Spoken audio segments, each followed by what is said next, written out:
Here, I know you probably expected a horror story, especially with today being Friday, but I'm a writer. A lot of things interest me, and I've got a lot of things that I'm writing, a lot of different genres, so I figured why not give you a peek into some other sides of my mind.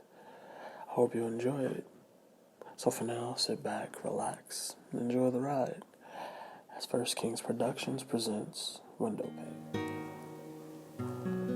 I guess their night is over. She's back home now. He took her to her favorite spot, Giuliano's over on Spray Street in 7th. Yeah, the one with the red tables out front. I loved their cannolis and iced tea. I could always count on her to find room for dessert whenever I ordered it. She'd just smile and reach for the fork, and of course I'd yield and let her have as much as she'd like. This is the first time anyone else has come here, though. He didn't order a cannoli like I would have. Not to mention the fact that he was about 30 minutes late. I'd never be late. And nonetheless, she seems happy. Happy as someone settling could look, anyway. If we're being honest here, she can't be happy. Nobody could be happy without their soulmate.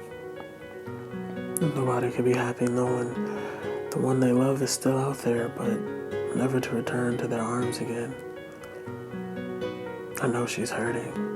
Her eyes say it all. She misses me. She wishes he was me. No matter how great he ends up being, he'll never fill the hole in her heart. And that's okay. That's what I'm here for. That's what I came back for. Hold tight, baby girl. We're gonna get that smile back. I won't always be on the outside looking in.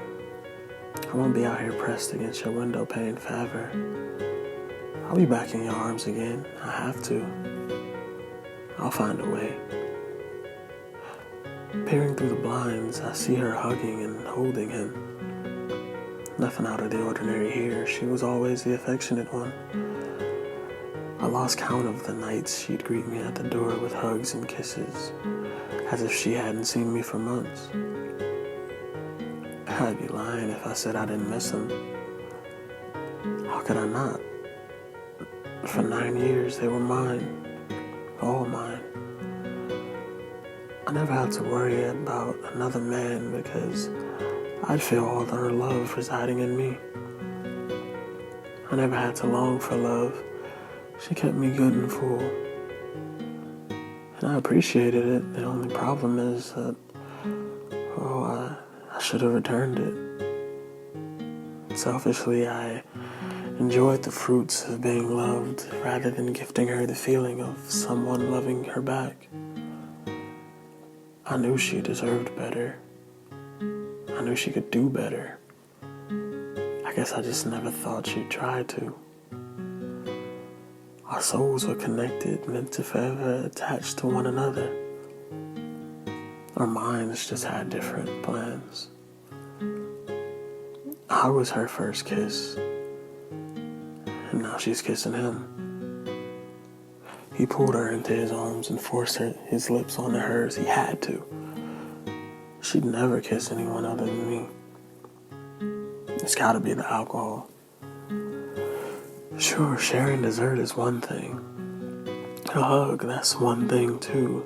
Even holding hands, that's just one thing. But kissing him, that's... She looks like she wanted to.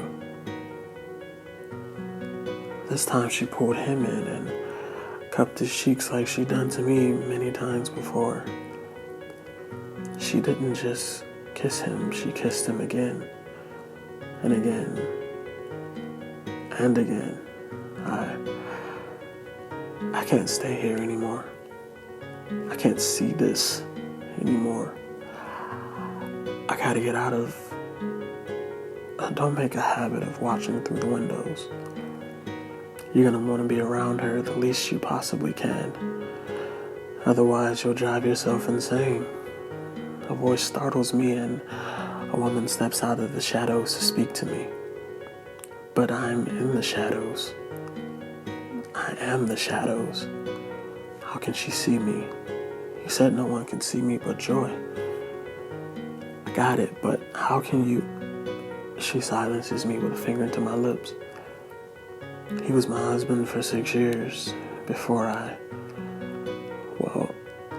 let's just say I've spent the last 3 years sentenced to the same pain you're feeling right now, she says. And my eyes tell the story as they sink due to the realization that this is no dream and it's realer than I could have imagined. Andrea Maxwell, deceased September 7th, 2017. It's nice to meet you.